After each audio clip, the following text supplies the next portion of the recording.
gente, tudo bem? Sou Alexandre, sou professor de Sociologia. Hoje nós temos a nossa primeira aula aí da nossa terça-feira, mas a gente já teve um encontro aí na sexta-feira passada. Tem a aula de Enem falando da Sociologia no Enem. Hoje aqui a gente vai falar um pouquinho sobre a ciência social, tá legal? Então vamos lá. Qual que é o objetivo da aula de hoje? É recapitular a sociologia e apresentar alguns dos temas que serão trabalhados nesse bimestre e aprofundados durante o ano, né?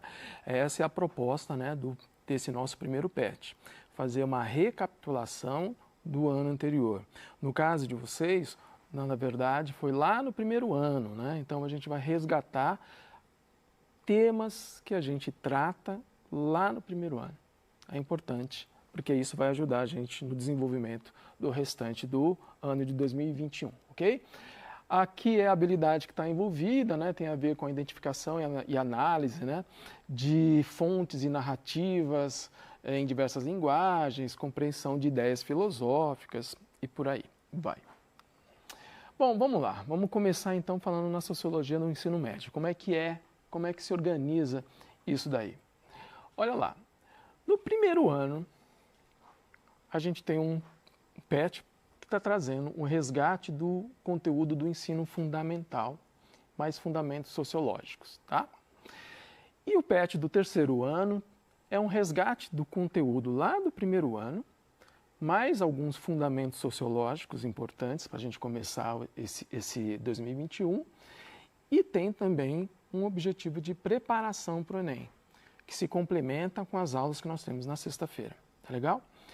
Então, entre o primeiro ano e o terceiro ano, o que nós temos aqui? A filosofia. É importante deixar claro que a filosofia, ela não é uma continuidade da sociologia, mas é o que a gente pode chamar de ciência-mãe, é a filosofia. É aquela que deu origem a todas as outras ciências. Então, de uma forma ou de outra, sim, a sociologia dialoga bastante com a filosofia, mas a gente vai ter que fazer esse resgate dos temas que nós trabalhamos no primeiro ano para reavivar um pouquinho a memória de você do que é a sociologia. Ok, dando continuidade nisso, lá no PET, na página 124, está dizendo o seguinte: ao buscar explicações sobre o funcionamento da sociedade, a disciplina de sociologia exercita em nós um olhar questionador e uma postura investigativa em relação às causas e consequências dos fenômenos sociais que a constroem e influenciam as nossas vidas. Está lá na página 124. Então eu trouxe aqui para você um exemplo que tem lá no PET de filosofia. Essa imagem está tentando explicar como que é o mito da caverna desenvolvida por Platão. Eu não vou explicar para vocês aqui como é que é esse mito nos seus detalhes. O professor e a professora de filosofia sabe explicar melhor do que eu, mas eu tenho certeza que você já conhece, você que está no terceiro ano. Aqui, então, o que nós temos? A ideia de que aquilo que nós normalmente vemos no mundo é uma espécie de teatro das sombras. Na verdade, nós não estamos vendo a realidade, nós estamos vendo o que nós conseguimos ver, uma projeção dessa realidade que existe lá fora. Se a gente quiser ver essa realidade como ela efetivamente acontece, nós temos que sair da caverna e ir em direção à luz do conhecimento. É lá fora que efetivamente as coisas acontecem. Para ajudar nesse caminho é que nós temos a sociologia. Como é que a sociologia vai ajudar a sair desse teatro das sombras, conseguir iluminar mais um pouco como que funciona a sociedade? Bom, se há algo que diferencia a sociologia da filosofia, muito, é o uso de pesquisas estatísticas, dados e experiências. Não existe absolutamente nada na sociologia que a gente não apresenta estando embasados em pesquisas, estatísticas, dados e experiências. Ok? Sempre que alguma coisa é mostrada na sociologia, você pode ter certeza que existe um mundaréu de dados, um mundaréu de experiências feitas com relação àquilo lá. Mas olha só, além disso, a sociologia, para conseguir interpretar, trabalhar esses dados e tentar dar alguma explicação, ela vai utilizar de um monte de outros conhecimentos. Então, dentro da sociologia, a gente vai trazer a ciência da história, a ciência do direito, a ciência política, a biologia, a psicologia, a ciência econômica, a geografia, a educação, a antropologia e, obviamente, a filosofia. Somente se utilizando dessas ferramentas é que a gente consegue entender o mundo através de um olhar sociológico. E aqui eu faço um adendo também, né? Sempre que você for ler alguma coisa, qualquer tipo de estudo, conhecimento dessas outras áreas aqui, você sempre vai encontrar a base sociológica lá dentro dele, ok? É assim que a gente conversa. Os conhecimentos, eles não são separados, eles se integram. Bom, seguindo aqui, a gente precisa falar um pouquinho sobre senso comum, porque está lá no PET, página 125. O que está escrito lá? Senso comum são as noções e conhecimentos compartilhados de geração em geração pelas pessoas em geral em uma sociedade. Ou seja, todo mundo compartilha do senso comum. Não tem ninguém que não compartilha, não tem também o seu senso comum. O conhecimento do senso comum é construído na experiência mais imediata e cotidiana e está ao alcance fácil das pessoas. É aquilo que a gente olha, a gente vê, a gente ouve, tá? É imediato isso. Para tentar exemplificar para vocês, vamos dar uma olhada aqui, ó. Imagina que você tenha que sair.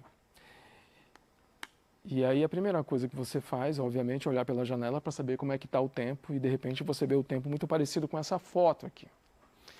Bom, o que você vai fazer quando você vê um céu desse jeito aí, saindo obrigado a sair? Você vai pegar um guarda-chuva.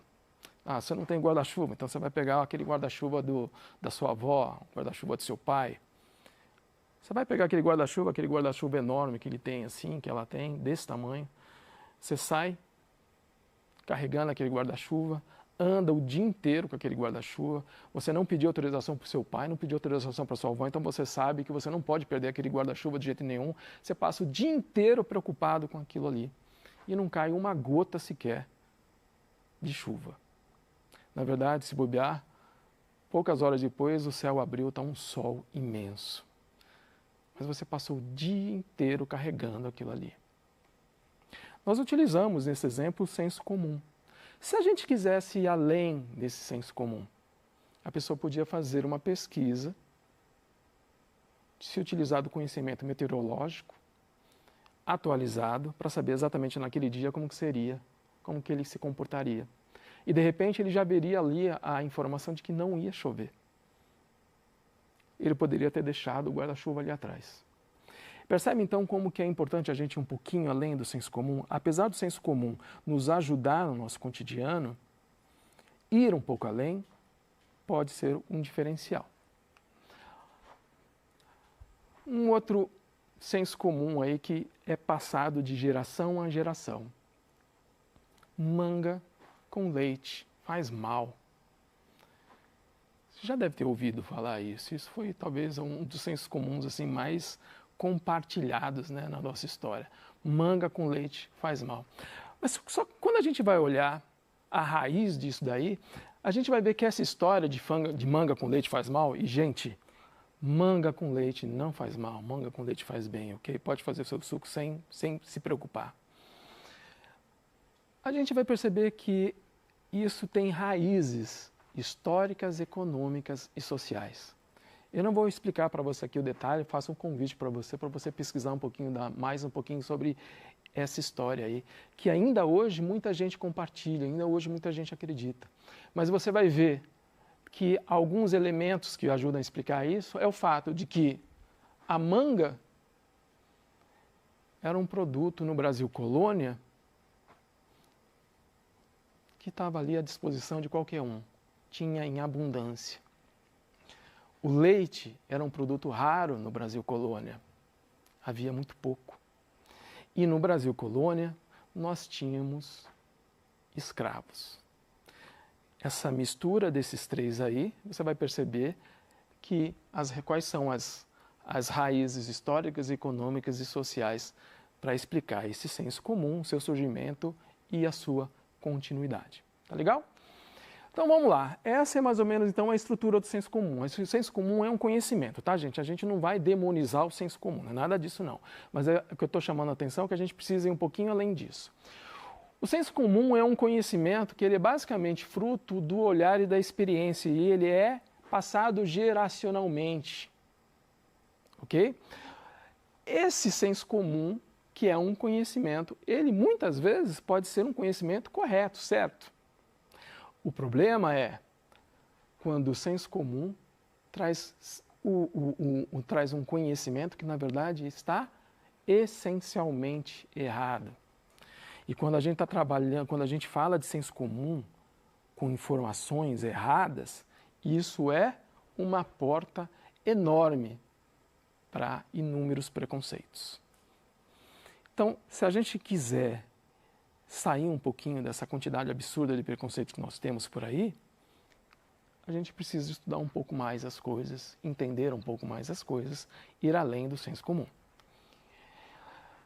No PET, na página 25, está dizendo o seguinte, olha, já o olhar sociológico envolve uma postura questionadora em relação à realidade social, ok? Aqui o movimento é o oposto do olhar do senso comum.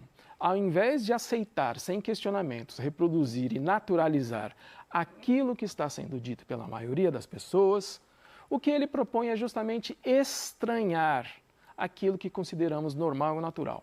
Ou seja, desnaturalizar as ideias comumente produzidas pelas pessoas no dia a dia. A gente vai falar ainda sobre essa questão da desnaturalização, tá legal? Olha lá. E aí ele vai trazer um conceito, que é o conceito da imaginação sociológica. A imaginação sociológica nos faz ampliar nossa visão para além da nossa rotina, para além das percepções do senso comum. Está lá escrito na página 126. O que é a ideia da imaginação sociológica? É entender que existem coisas a mais para a gente pensar, além daquilo do que a gente está vendo. Aquilo que a gente vê, aquilo que nós conhecemos no mundo, ele tem uma mecânica por trás. É essa mecânica que a gente vai tentar estudar a partir da imaginação sociológica. Apesar de ser impossível termos uma visão completa de como o mundo é o mundo ou compreendermos na totalidade como as coisas funcionam, é possível avançar sempre na direção de uma visão menos imediatista, menos centrada no ponto de vista das nossas relações pessoais. O que o PET está dizendo aí, em outras palavras? Que o mundo vai além do seu próprio umbigo. O mundo é mais do que aquilo que você pode ver. O mundo vai além da sua casa e da relação com as suas famílias. O mundo vai muito além disso daí. Então, não considere que você, apenas por aquilo que você vê, aquilo que você conhece, você tem as explicações do mundo, dos problemas, de onde surgem as desigualdades e quais são as soluções para isso. Isso é se utilizar do senso comum para tentar explicar coisas extremamente complexas. O que a imaginação sociológica está pedindo é o seguinte: saia um pouquinho do seu próprio umbigo, saia um pouquinho do seu espaço, dê oportunidade para um pouco mais de conhecimento. Então, essa é a perspectiva da sociologia, ok? A sociologia ela tenta explicar o quê? Um monte de coisa, mas vamos lá. Relações e poder, privilégios, ideologias, visões de mundo, crenças, costumes. A sociologia vai lá e tenta olhar isso aqui com uma lupa, ok? Só que ao mesmo tempo que ela tenta explicar, porque a gente precisa conhecer, para nós acharmos as soluções, a gente precisa conhecer os problemas, o funcionamento. A partir do momento que a sociologia explica, ela incomoda. Por que ela incomoda? Porque ela mexe com relações de poder, ela mexe com relações, com privilégio, com ideologias, com crenças de mundo e por aí vai. Para ajudar a explicar isso um pouquinho, tem um exercício no PET na semana 1 que ajuda a gente a entender isso que eu estou querendo dizer. Olha lá. Para o sociólogo francês Pierre Bourdieu, a gente vai falar bastante sobre ele durante o ano, a sociologia, quando se coloca numa posição crítica, incomoda muito porque, como as outras ciências humanas, revela aspectos da sociedade que certos indivíduos ou grupos se empenham em ocultar. Se esses indivíduos e grupos procuram impedir que determinados atos e fenômenos sejam conhecidos do público, de alguma forma esclarecer esses fenômenos, esses fatos, pode perturbar seus interesses ou mesmo concepções, explicações e convicções. E aí, esse exercício ele tem uma figura e tem esse texto aí que a gente acabou de ler do Pierre Bourdieu.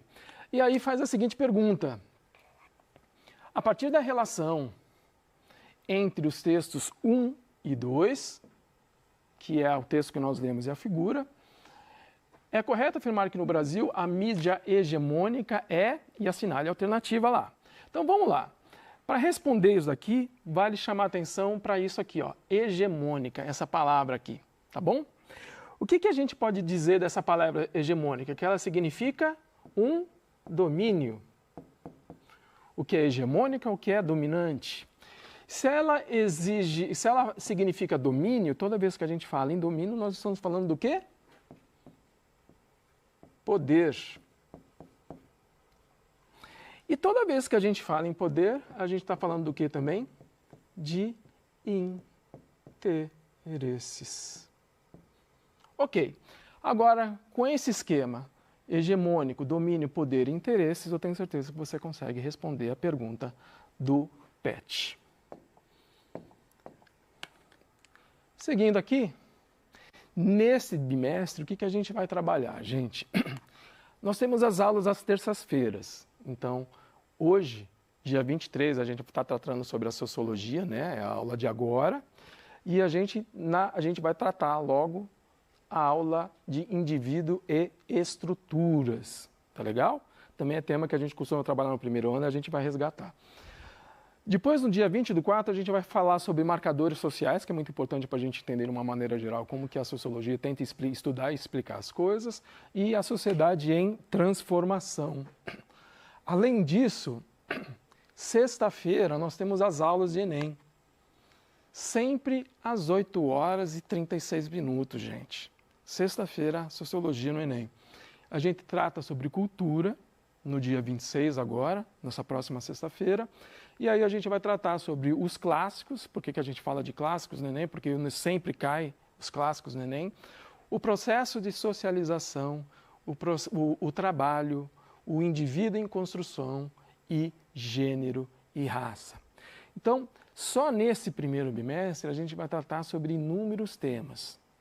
Temas que, sim, de uma forma ou de outra, no primeiro ano, você já teve uma pequena noção. Mas olha só, aquilo que cai no Enem não é somente as coisas que caem no terceiro ano, não. Caem as coisas do ensino médio como um todo. Tá legal? É isso aí, gente. Valeu, obrigado. Até a próxima.